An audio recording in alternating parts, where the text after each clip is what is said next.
Hello and welcome to Secure The Insecure, hosted by Johnny Seifert. This is the celebrity mental health podcast where I say it's okay to not be okay. And if you have the same mantra as me, then before we get to today's guest, please subscribe to Secure The Insecure while you're listening. And at the end of the episode, leave a 5-star rating and a review. Now, let me tell you about my guest today. My guest today started his career at age 16 when he joined one of the most defining boy bands of the 90s, the boy band 5. Then the lights went out and he's gone on to do various reality shows. And more recently, he kept on moving to host one of my favorite radio hours each week on Hits Radio, The Sounds of the 90s. He's back now with a new single, Sunshine, and a new band for 998. So without further ado, everybody get up. I'm delighted to welcome to Secure The Insecure to look at his mental health journey for the past 27 years. It's Ritchie Neville. Hello, mate.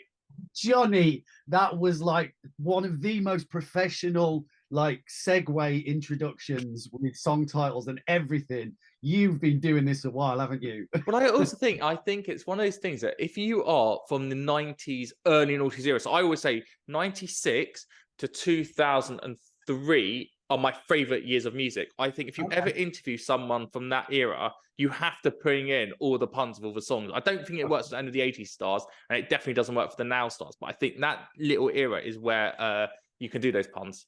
Well, I loved it. So I hope everyone else enjoyed it as much as I did. I don't care. It's all about you. That's all I care about. No, it was good. Very good. Well, I'm so excited to speak to you because I first interviewed you when I was a little whippersnapper and I must have been 18 years old. And I was really nervous because I met you at the big reunion originally. And I was there to interview Atomic Kitten. They said, right, you've done Atomic Kitten.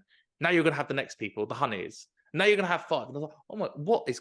I literally felt like I was dreaming. It was the first moment I'd done a proper junk and I thought, this is it. This is what I want to do. And so I didn't really know what I asked you. And I want to have the opportunity now to actually take me through that journey of 5. Because for me, growing up, I was watching on Live and Kicking every Saturday morning.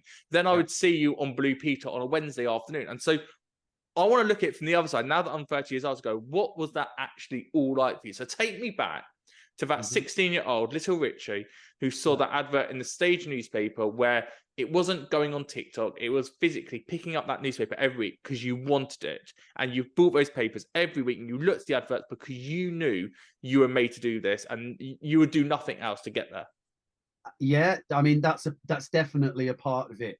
And I guess that's an important part of my mental health journey, was who I was before the band. I was a very super positive, driven man. Like, I'd have careers, young man. And I remember having a careers meeting and my teacher would laugh at me, because he'd be like, okay, so what do you want to be? And I'd be like, I'm going to be famous, sir. And he'd be like, yeah, okay. And I really respect that that's what you want to do. But, in reality, I was like, that is the reality.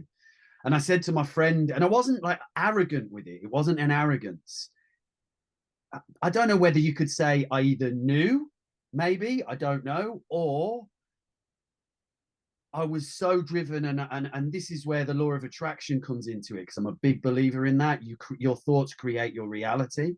Because I was a daydreamer, I didn't really care so much for academia and stuff. I did enough to get by, and I was sat outside and I was visualizing walking out on stage, but I could feel the emotions. Like, I really sort of felt it and lived it before I actually lived it. Like I say, uber positive. I said to my friend at 12, when I joined my new school, and he was a cocky little so-and-so as well. And it was our first encounter, and I'm still friends with him now. And he was like, what do you want to be when you grow up? And I said, when I'm 16, I'm going to go to London and I'm going to be famous. And then, it happened. He was like, wow, you told me what you were going to do at 12, but then you went and did it.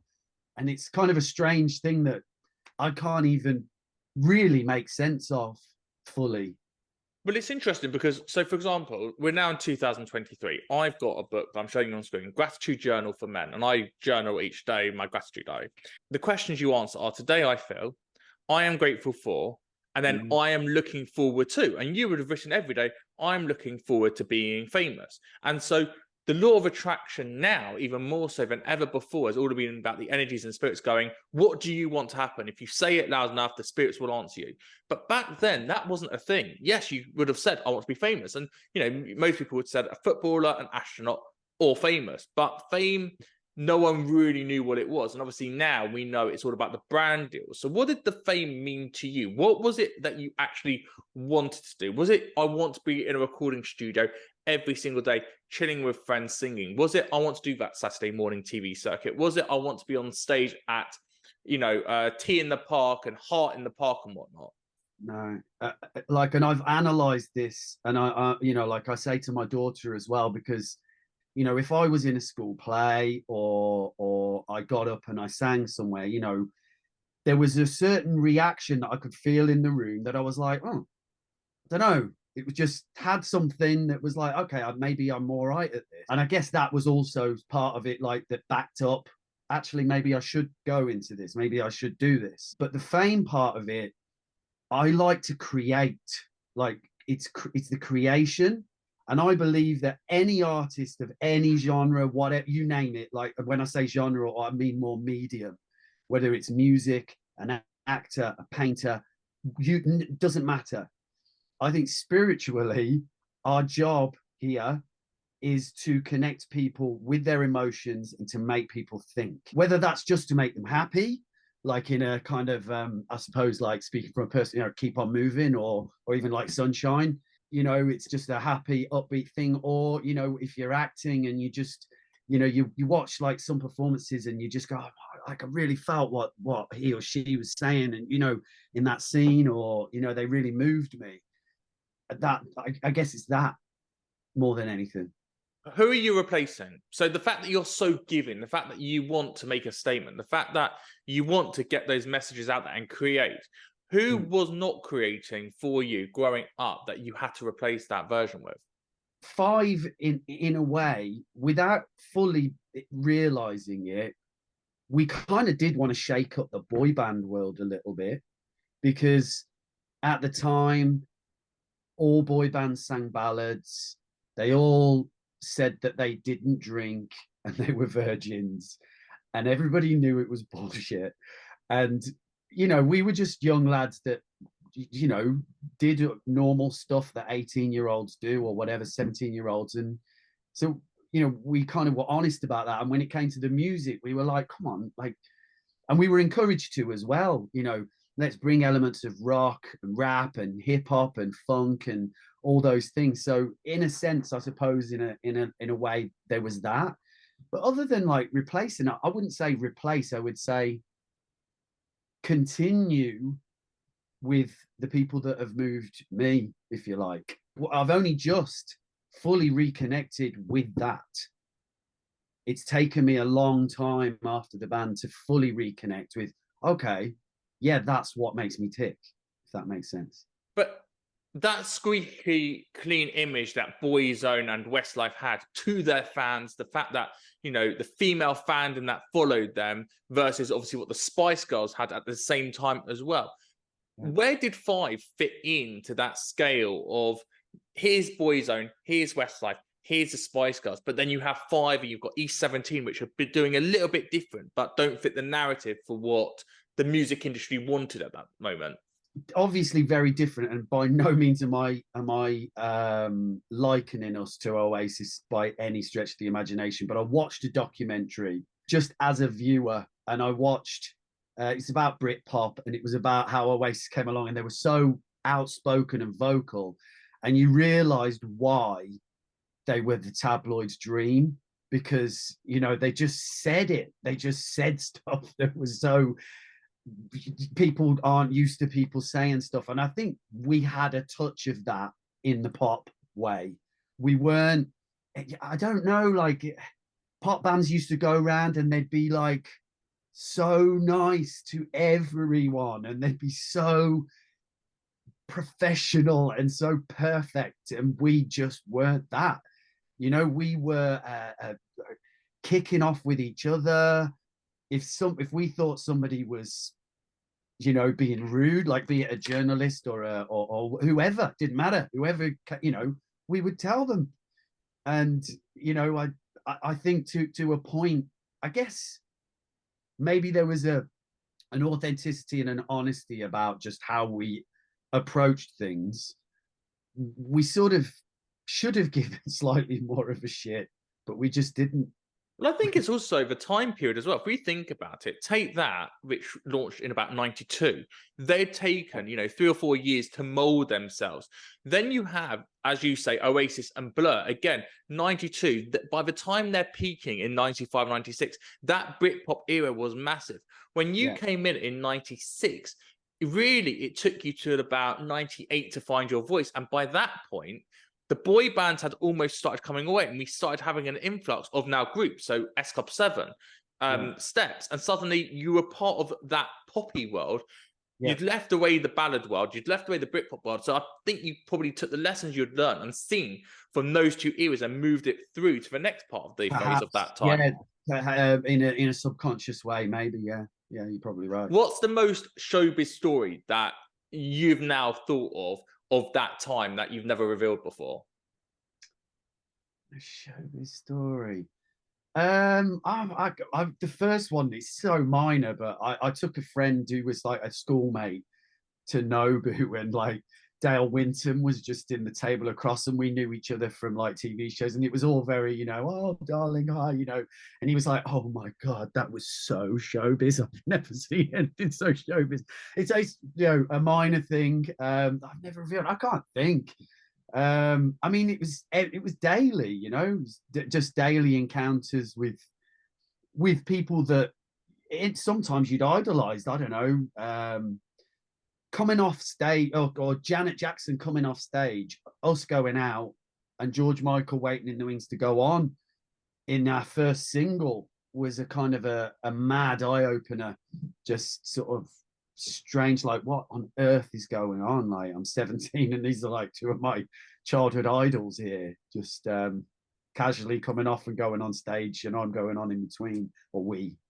So what did that do to your validation? The fact that Ritchie, I want to be famous at 12 years old, you then get that fame, you're then around George Michael and Janet Jackson. In that moment, if you can think about that time, I'm interested about the validation you felt, and if you thought mentally you had made it as you look back at your mental health journey at that point. There's two sides to this, and I'm actually going to give you an exclusive and a bit of a confession. Is in the past few months, not because just for very positive reasons, I've actually been started to see a psychologist because I wanted to understand a few things. There was two aspects to it, because I've always had a certain confidence, and not so much then, but obviously when you start clocking up the hits, and there's people screaming at you everywhere you go, you can't help but go, okay, things are happening, and all of that. But there was also an element of imposter syndrome, because you're so young, and when I was 17 when I started, and you haven't fully developed who and what you are as a human being, and as a person. And so that's why it has had such a profound effect on me, and why it's taken 2 decades for me to be at the point now where I am in my head. It definitely stifled my growth, just being so all cameras, all eyes, every movement scrutinized. It made me kind of stiffen up, I suppose. I can't move, I can't do anything. And I think a part of me wasn't quite ready for that. I think I wish I'd have been about 2021 when I started. I think I'd have had been a bit more myself, if that makes sense. But I still got through it, and I still did okay. Part of the reason I went to the psychologist was because why do I keep out? I'm not going into this either, but I have repetitive patterns that have happened in my life. I'm like, why does that happen? And it came up that it was like, you can be confident, you can have all these things, but you can still suffer with low self-worth.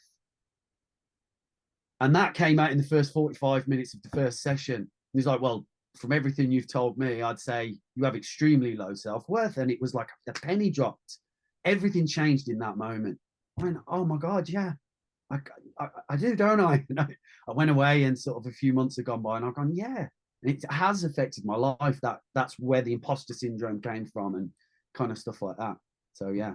Well, when you look at identity, again, at that time, having so many bands around, and then you're part of a boy band of 5, of 5 people, you are one little clog in a massive machine. You think about those Saturday morning TV shows, the tours you were doing, going to those big summer concerts, you were one person out of 5 people on stage in that moment, but there were 60 other people on stage during that day. And so suddenly you're in this massive circle and you're probably like, well, who am I? Because I'm being pushed pillar to post. I'm not able to actually think for myself.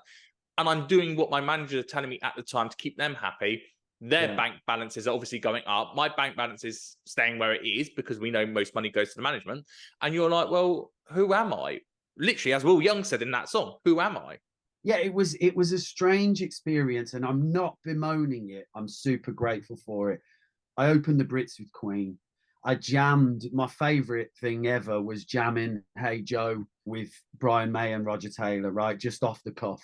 And it was a beautiful moment. And I'm not bemoaning it, but there was that element of kind of just losing yourself. Yeah, you're right. You sort of, not that I'd ever found myself because I was too young, but then you was just like, I don't even know anymore. That's why I never approached any kind of solo stuff.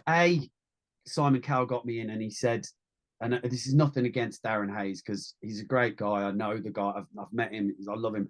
But just at the time, his music was my personal pet hate. I just wasn't into it.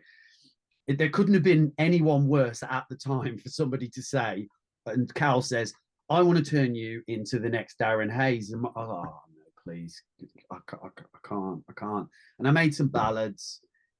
And I remember sitting in my house and just playing these songs really loud. And I was like, I cannot walk out on a stage, look the audience in the eye and do this. I can't do it. I just can't sell this. I can't do it. So I said, thank you, but no thanks to Cal, which a lot of people will be like, you don't do that.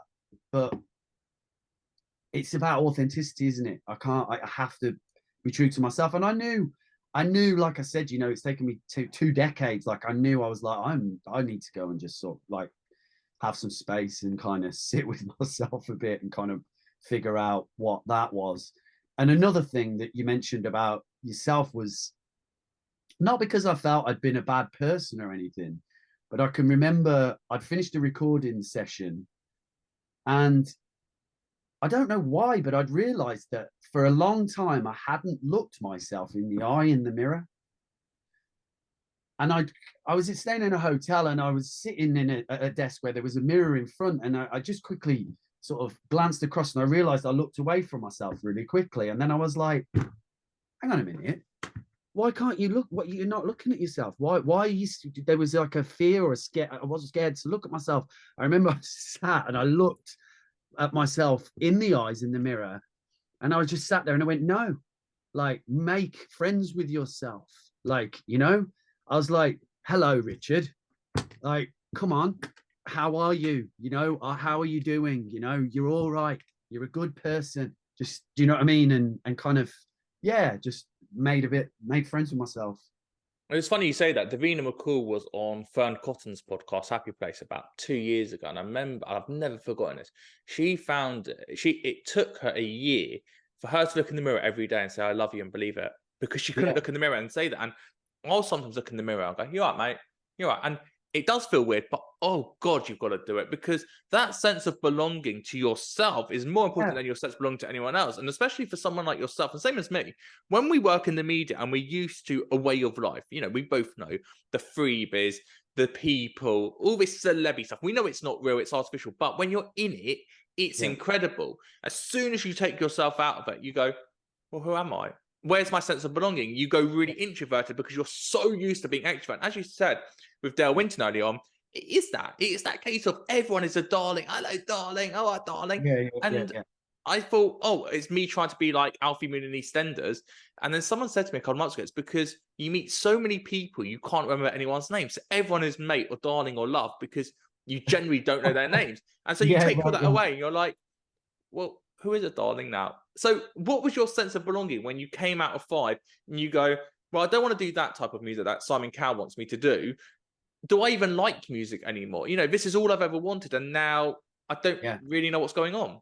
Well, that was exactly it. And, I'm fairly sort of spiritual as well in a sense. So that this will make sense. I'm just sort of giving you that piece of information. But I then, you know, I'd always been into like grunge music and like rock bands and stuff. And I was rebelling against my blue-eyed boy image in the band, and I just grew my hair. And also, I just wanted to piss mom off because she kept going on about it. What are you doing with your hair? God bless her. Like, you know, she does care. It makes it sound like I'm not bad mouthing my mom. I'm really not. But at this moment in time, she was like, "What are you doing? Like, come on, you know, this is where your time. Like, this is where you should be." Like, and I don't think she quite understood the inner turmoil that I was in. And so every time, you know, I tried to talk about it and I'd say, "Yeah, mom, I'm not feeling so great." She'd be like, "What are you doing with your hair? Come on, cut your hair, make it." So every time she said it, I was like, scissors are going nowhere near it.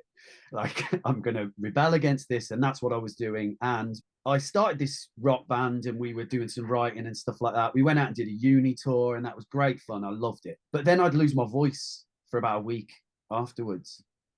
And you know, I was like, what's going on? What's going on? And I went to see a vocal specialist and I had a polyp on my vocal cord and it had to be operated on. So that was me out for a while. And I just was like, I sort of saw that as a sign, put with my feelings and stuff. It was like, you are just not meant to be singing right now. You are meant to be sitting put. And my girlfriend at the time was amazing. Like, I mean, truly amazing. I think we sort of were both young and a little bit lost. I was more lost, definitely. And she really helped me. But yeah, I just shut down, man. I just completely hermited. I was living in the countryside in Oxfordshire and would barely leave the door for about 3 years. Seriously.